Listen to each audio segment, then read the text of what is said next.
Welcome back. Yesterday we covered interview formats. Today we go deeper on STAR itself. How to make your answer specific, credible, and memorable. I am Tito Pamza, the founder of Potently, and this is day 17 of the Potently Summer Experience Career Program. Let's get started. So today we're going to cover three main things. What STAR actually is and why it matters in competitive settings, how to build answers that are specific, credible, and memorable, and the most common STAR mistake so you can avoid them. Specific evidence-based STAR answers perform up to 2 times better than generic responses. Panel members remember detail and specifics, not broad statements. That gap is what we are closing today. What does STAR stand for? Situation, S, task, T, action A, R, result. It's a structure for evidence-based answers, and it works across almost every competence questions you will face. The reason it performed twice as well is simple. Panel members remember concrete details and outcomes, not vague, generic answer. And remember, you are being graded against a rubric, and rubrics has specific things that they watch out for, and you can only hit those rubrics if you give concrete details and outcomes and not just vague or generic answers. So let's break it into 4 parts. The situation is a brief context, just 1 or 2 lines, right? And the action is the steps you personally took. This is where most of your answers should live. And the result is the outcome plus what you learned. On top of my head, let me just create an example for you now. Let's say they ask you a question that, can you tell us about a time where you've organized a program under pressure?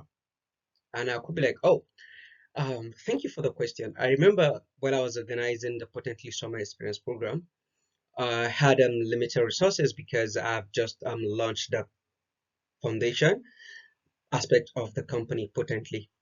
And my tasks, what I did was to um, design the curriculum myself and then create a Luma event and see if I'll have enough people to register.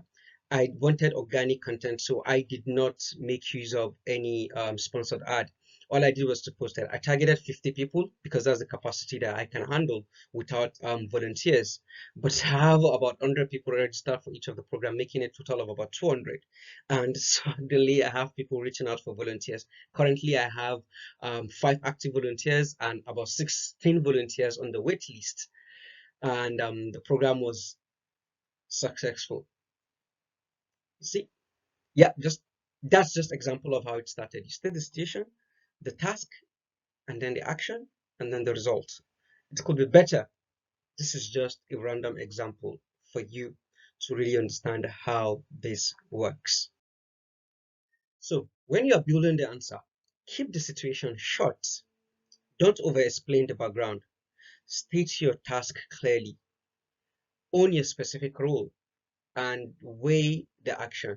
Spend the most time here, 3 to 4 steps, and use I, not we, and quantify the results. Then say what you learned from it.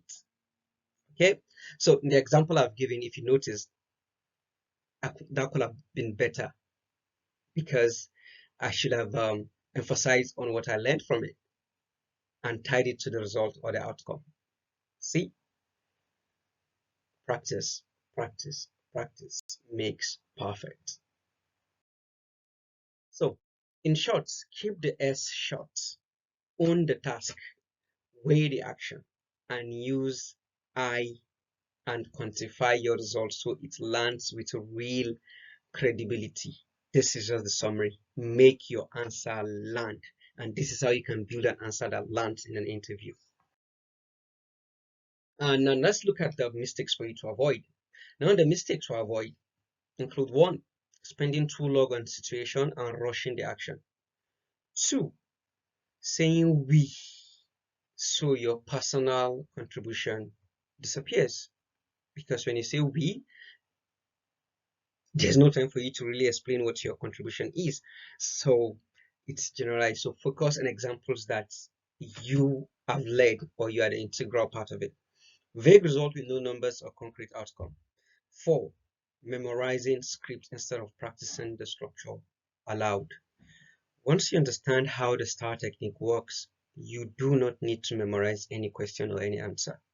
All you just need to do is, when you ask the question, look for the key crisp actions and remember when it happened, and then you form a sentence with it. Remember the live session we had yesterday, where you had to, where you all tasked with the responsibility of completing a sentence? Exactly. And I did told you guys it's important for you to articulate your thoughts before you say it out. It's okay for you to get a pen and say something like, is it okay for me to write this down? Yeah, take a minute, write it down, articulate your thought, and say it out loud. Avoid these mistakes, okay? So the common traps. So watch out for these traps. A long rambling stop with your rushed action. Using we, so your contribution vanishes. 3. Using a vague result without number or metrics or something to measure it.